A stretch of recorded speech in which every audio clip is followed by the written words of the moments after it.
4:20 நாம் மறுபடியுமாய் வாசிப்போம். என் மகனே, என் வார்த்தைகளை கவனி, என் வசனங்களுக்கு உன் செவியை சாய். என் வசனங்களுக்கு உன் செவியை சாய் என்று சொல்லுகிறார். எதை சாய்? உன் செவியை சாய். எதற்கு உன் செவியை சாய்? என் வார்த்தைக்கு, என் வசனத்துக்கு உன் செவியை சாய் என்று சொல்லுகிறார். சரி, செவி சாய்ப்பது என்றால் என்ன அர்த்தம்? செவி சாய்ப்பது என்றால் என்ன அர்த்தம்? செவி சாய்ப்பது என்றால் அது எதை குறிக்கிறது? செவி சாய்ப்பது என்பது தாழ்மையை குறிக்கிறது, இணக்கத்தை குறிக்கிறது. அப்ப கர்த்தருடைய வார்த்தையை கேட்க வரும் பொழுது, கர்த்தருடைய வார்த்தையை கேட்க சபைக்கு வரும் பொழுது பெருமையோடு வரக்கூடாது, வணங்கா கழுத்தோடு வரக்கூடாது, எனக்கு எல்லாம் தெரியும் என்கிற அந்த எண்ணத்தோடு வர கூடாது. கர்த்தருடைய வார்த்தையை கேட்க திருச்சபைக்கு வரும்போது தாழ்மையோடு வர வேண்டும், ஒரு இணக்கத்தோடு வர வேண்டும். பரிசுத்த ஆவியானவரே இன்றைக்கு என்னோடு பேசும், உடைய வார்த்தையை அனுப்பும், உடைய வார்த்தை எனக்குள்ளே கிரியை செய்ய என் உள்ளத்தை திறக்கிறேன், என் இருதயத்தை திறக்கிறேன், உடைய வார்த்தை என் உள்ளத்துக்குள்ளே செல்லட்டும், உடைய வார்த்தை என்னை மாற்றட்டும் ஆண்டவரே, உடைய வார்த்தைக்கு இடம் கொடுக்கிறேன் என்று அப்படிப்பட்ட ஒரு சிந்தையோடு, ஒரு எண்ணத்தோடு, ஒரு வாஞ்சையோடு, ஒரு தாகத்தோடு, ஒரு விருப்பத்தோடு என்ன செய்ய வேண்டும்? நாம் வர வேண்டும். அப்படி வந்தால்தான் கர்த்தருடைய வார்த்தை நம்மிலே கிரியை செய்யும்.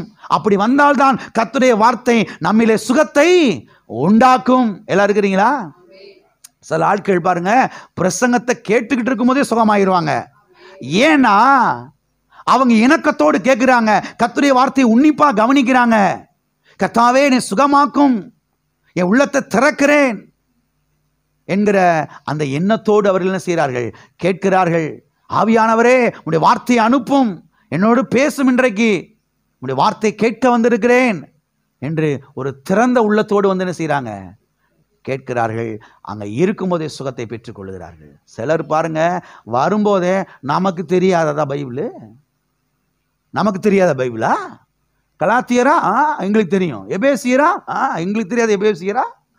எத்தனை முறை படிச்சாச்சு நாங்க, அதனாலதான் இது வரைக்கும் சுகம் கிடைக்கல. நீதிமொழிகளை நாங்கள் எத்தனை முறை படிச்சிட்டோம். ஆதியாகமா எங்களுக்கு அத்துப்புடி. அந்த பெருமையோடு, அந்த வணங்கா கழுத்தோடு வந்து உட்காருபடினாலே தான் சுகத்தை என்ன செய்ய முடியவில்லை? பெற்றுக்கொள்ள முடியவில்லை. அருமையான தேவனுடைய ஜனங்களை கவனியுங்கள். நாம் வாழ்வடைவதற்காக கர்த்தர் வார்த்தை என்ன செய்கிறார்?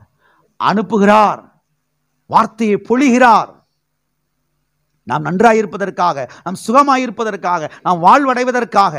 அப்போ ஒரு தாழ்மையோடு, ஒரு தாழ்ந்த சிந்தையோடு, ஒரு அர்ப்பணிப்போடு, பரிசுத்த ஆவியானவரே இன்றைக்கு நான் என்னோடு பேசும், நான் வாழ விரும்புகிறேன், நான் வெற்றி பெற விரும்புகிறேன், நான் ஜெயிக்க விரும்புகிறேன், நான் சுகமடைய விரும்புகிறேன், எனக்கு உதவி செய்யும் என்ற ஒரு தாழ்மையோடு கூட வந்து கர்த்தருடைய வார்த்தையை கேட்கும் பொழுது கர்த்தருடைய வார்த்தை அவர்களுக்குள்ளே சென்று கிரியை செய்கிறது. கர்த்தருடைய வார்த்தை அவருடைய சரீரத்திலே சுகத்தை என்ன செய்கிறது? உண்டாக்குகிறது. ஆமென். சத்திய வேதத்திலே இஸ்ரவேல் ஜனங்களை குறித்து நாம் பார்க்கிறோம்.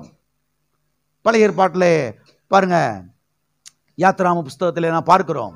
அதை குறித்து பாருங்க, சங்கீதத்திலே அவர் தெளிவாக அங்கே சொல்லுகிறார். வாசிப்போம். சங்கீதம் 78 40வது வசனம், 41வது வசனம். சங்கீதம் 78.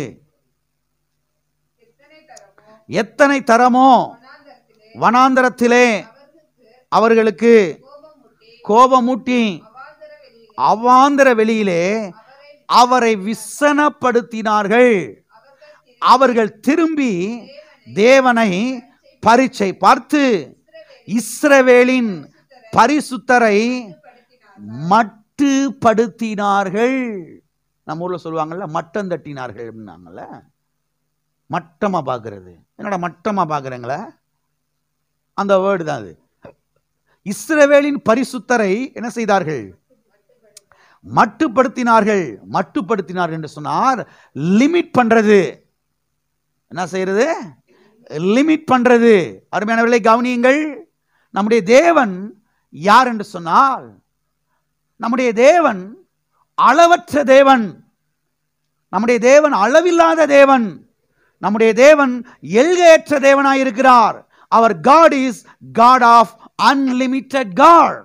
நம்முடைய தேவன் எல்கையற்ற தேவனாயிருக்கிறார்.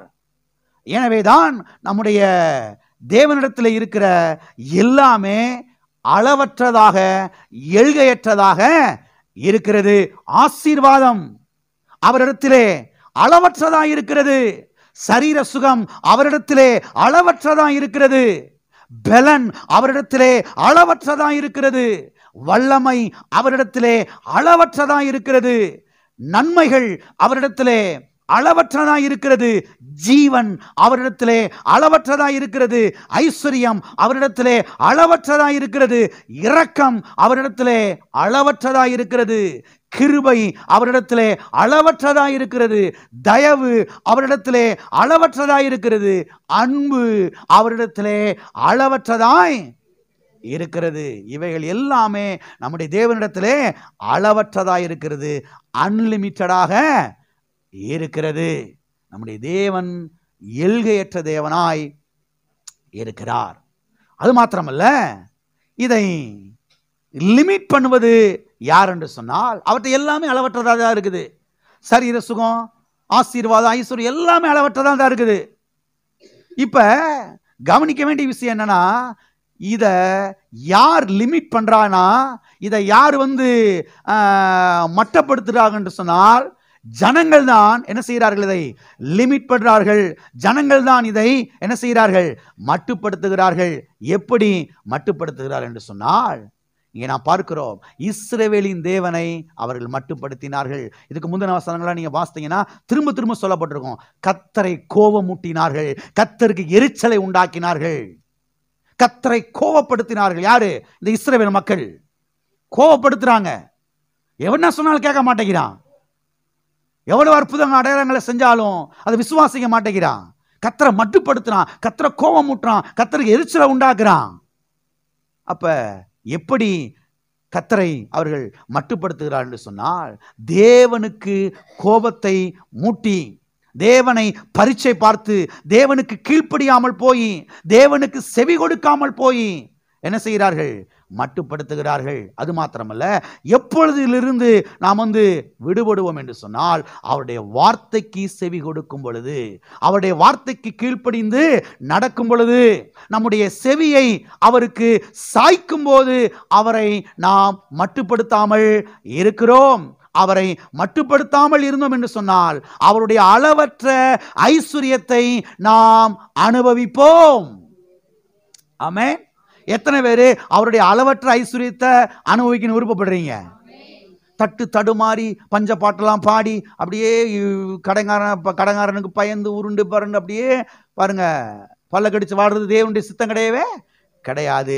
அவருடைய அளவற்ற ஐஸ்வர்யத்தை அனுபவிப்பது தான் தேவனுடைய சித்தம். அவருடைய அளவற்ற சரீர சுகத்தை அனுபவிப்பதுதான் கர்த்தருடைய சித்தம். அப்போ அவருடைய அளவற்ற சரீர சுகம், அளவற்ற ஐஸ்வர்யம், அளவற்ற ஆசீர்வாதம், அளவற்ற ஜீவன், இதையெல்லாம் நம்ம எப்ப பெற்று அனுபவிப்போம் என்று சொன்னால், அவரை மட்டுப்படுத்தாமல் இருக்கும்போது அவருடைய அளவற்ற ஐஸ்வர்யத்தை நாம் என்ன செய்வோம்? அனுபவிப்போம். அவருடைய அளவற்ற ஆசீர்வாதத்தை, அவருடைய அளவற்ற சரீர சுகத்தை, அவருடைய அளவற்ற நன்மைகளை, அவருடைய அளவற்ற ஞானத்தை என்ன செய்வோம்? நாம் பெற்று அனுபவிப்போம். ஆமென். அப்ப சரீர சுகத்தை பெற்றுக்கொள்ள இரண்டாவது காரியம் என்னவென்று சொன்னால், கர்த்தருடைய வார்த்தைக்கு செவி சாய்க்க வேண்டும். முதலாவதாக என்ன செய்ய வேண்டும்? கர்த்தருடைய வார்த்தையை கவனிக்க வேண்டும். கர்த்தருடைய வார்த்தையை எண்ணங்களை சிதற விடாம அதையே ஃபோக்கஸ் பண்ணணும், அதையே பார்க்கணும், அதையே கண்கள் என்ன செய்யணும்? வச்சு பார்க்கணும். இரண்டாவதாக என்ன செய்யணும்? அவருடைய வார்த்தைக்கு என்ன செய்யணும்? செவி சாய்க்க வேண்டும். அவர் என்ன சொல்றாரோ அதுக்கு கீழ்ப்படிய வேண்டும். அவர் என்ன சொல்றாரோ அதன்படி அப்படியே செய்ய பழக வேண்டும். செவி சாய்க்க வேண்டும். அப்பதான் சரீர சுகத்தை நாம் பெற்று என்ன செய்ய முடியும்? அனுபவிக்க முடியும். ஓகே, மூன்றாவதாக என்ன சொல்லுகிறார்? வாசிப்போம். நீதிமொழிகள் 4ஆம் அதிகாரம் 21வது வசனம். அவைகள் உன் கண்களை விட்டு பிரியாதிருப்பதாக அவைகளை உன் இருதயத்துக்குள்ளே காத்துக்கள். அவைகள் உன் கண்களை விட்டு என்ன செய்யாதிருப்பதாக, பிரியாதிருப்பதாக. அவைகள் எவைகள்? கர்த்தருடைய வார்த்தை. கர்த்தருடைய வார்த்தை உன் கண்களை விட்டு பிரியாதிருப்பதாக. கண்களை விட்டு பிரியாதிருப்பதாக என்று சொன்னால் என்ன அர்த்தம்? கர்த்தருடைய வார்த்தையையே நோக்கி கொண்டிருப்பது. ஒரு கண்ணை கர்த்தருடைய வார்த்தையின் மேலும் இன்னொரு கண்ணை எடுத்து பிரச்சனையின் மேலே வைக்காமல் ரெண்டு கண்களையுமே முழு கவனத்தையுமே கர்த்தருடைய வார்த்தையிலே பதிப்பது, அதுதான் அவருடைய வார்த்தைகளை கவனிப்பதாகும். எனவே அவைகள் உன் கண்களை விட்டு பிரியாதிருப்பதாக. கண்களை விட்டு பிரியாதிருப்பதாக என்று சொன்னால் என்ன அர்த்தம்? கர்த்தருடைய வார்த்தையையே நோக்கி கொண்டிருப்பது. ஒரு கண்ணை கர்த்தருடைய வார்த்தையின் மேலும் இன்னொரு கண்ணை எடுத்து பிரச்சனையின் மேலையும் வைக்காமல் ரெண்டு கண்களையுமே கர்த்தருடைய வார்த்தையிலே பதித்து வைப்பது. இதுதான் அவருடைய பாருங்க வார்த்தையின் மேலே கண்களை பதிப்பதாகும். இதுதான் கண்களை விட்டு பிரியாதிருப்பதாக என்பதனுடைய அர்த்தமாகும். ஸ்மித் விக்கிள்ஸ்வொர்த் என்கிற அந்த பிரசங்கியார் அவர் சொல்லுகிறார், கிறிஸ்தவரிடத்திலே இருக்கக்கூடிய பிரச்சனையே இதுதான். எதுதான் பிரச்சனை என்று அவர் சொல்லுகிறார்? ஒரு கண்ணை கர்த்தருடைய வார்த்தையின் மேலே வைப்பார்கள், இன்னொரு கண்ணை எடுத்து எங்க வைப்பாங்க? பிரச்சனையின் மேல வைப்பார்கள் என்று அவர் சொல்லுகிறார். உதாரணத்துக்கு பார்த்தீங்கன்னா, கர்த்தருடைய வார்த்தையை பாருங்க, ஒரு கண்ணை கர்த்தருடைய வார்த்தையின் மேலே வைப்பார்கள். எப்படி என்று சொன்னால், நீரே என் பரிகாரியாகிய கர்த்தர், உன் அப்பத்தின் தண்ணீரை ஆசீர்வதிப்பேன், வியாதியை உன்னை விட்டு விலக்குவேன், உன் ஆயுசு நாட்களை பூரணப்படுத்துவேன் என்று சொன்னீரே கர்த்தாவே அப்படின்னு அந்த வார்த்தை மேலே எது இருக்கும்? ஒரு கண்ணு இருக்கும். இன்னொரு கண்ணு பிரச்சனையின் மேல என்ன செய்யும்? இருக்கும். இன்னொரு கண் எங்க இருக்கும்? பிரச்சனை மேல இருக்கும். எப்படி பிரச்சனை மேல இருக்குன்றது சொல்றேன், எல்லாம் கவனிங்க. ஏன் அந்த சிஸ்டர் இன்னும் சுகமே ஆகல? ஒரு கண் எங்க போகுது? ஒரு கண் எங்க இருக்குது? வார்த்தை மேல, கர்த்தருடைய வார்த்தை மேல. இன்னொரு கண் எங்க போகுது? ஏன் அந்த சிஸ்டர் இன்னும் சுகமாகல? இத்தனை வருஷமா சபைக்கு போறாங்களே, ஏன் அவங்கள கர்த்தர் சுகமாக்கல? கண்ணு போதா? ஏன் அந்த ஐயா இன்னும் சுகமாகல? ஏன் அந்த பிரதர் என்ன செய்யல இன்னமோ சுகம் ஆகல? ஏன் அப்படி, ஏன் இப்படி அப்படின்னு எது போகுது? மைண்டு போகுது. இன்னொரு கண்ணு என்ன செய்யுது? போகுது. ஒரு கண்ணு தழும்ப பார்க்குது, இயேசுனுடைய தழும்ப பார்க்குது. இன்னொரு கண்ணு அந்த ஊர்ல சுகம் ஆகாமல் இருக்கிற அவர்கள் மேலே என்ன செய்கிறது? கண்ணு போகுது. இது முற்றிலும் தவறு. அருமையானவர்களே கவனியுங்கள். 100 பேரு வியாதியினாலே மரித்து போயிருக்கலாம், அதை பார்க்க கூடாது. அதற்கு 1000 காரணங்கள் இருக்கலாம், அதை பார்க்க கூடாது. நாம் எதை பார்க்க வேண்டும் என்று சொன்னால், கர்த்தருடைய வார்த்தையை மட்டும்தான் செய்யணும், பார்க்க வேண்டும். எதை பார்க்கணும்? கர்த்தருடைய வார்த்தையை தான் நாம் என்ன செய்ய வேண்டும்? பார்க்க வேண்டும். அப்படி பார்க்கும்போது தான் கர்த்தருடைய வார்த்தை நம்மிலே கிரியை செய்யும். அப்படி பார்க்கும்போது தான் கர்த்தருடைய வார்த்தை நம்மிலே சுகத்தை உண்டாக்கும். ஆமென். அங்கேயும் இப்படி, இங்கேயும் இப்படி, அவங்களுக்கு ஏன் இப்படி, அவங்களுக்கு ஏன் இப்படி, இவங்களுக்கு ஏன் இப்படி, இவங்க ஏன் இப்படி இருக்காங்க, அவங்க ஏன் அப்படி இருக்காங்க அப்படின்னு நீங்க உங்க மனதை பறக்க விட்டீங்கன்னா, இன்னைக்கு இல்ல என்னைக்குமே நீங்க சுகத்தை என்ன செய்ய முடியாது, பெற்றுக்கொள்ள முடியாது. 2 கண்ணையும் எடுத்து எங்க பதிக்கணும்? வார்த்தையின் மேலே பதிக்க வேண்டும். அவங்க சுகமாகாம போனதுக்கு 1000 காரணங்கள் இருக்கலாம், அது பிறகு பார்த்துக்கலாம். அது எனக்கு தேவையில்லை. இப்போ நான் சுகமாகணும், இப்போ நான் விடுதலை ஆகணும். அதுக்கு நான் இப்போ என்ன பண்ண போகிறேன்? கர்த்தருடைய வார்த்தையை கவனிக்க போகிறேன், கர்த்தருடைய வார்த்தைக்கு செவி கொடுக்க போகிறேன், கர்த்தருடைய வார்த்தையை நோக்கி பார்க்க போகிறேன், கர்த்தருடைய வார்த்தையின் மேல கண்கள் என்ன செய்ய போகிறேன்? பதிக்க போகிறேன். பதிக்கும் போது சரீரத்திலே சுகம் என்ன செய்கிறது? உண்டாகிறது. ஆமென்.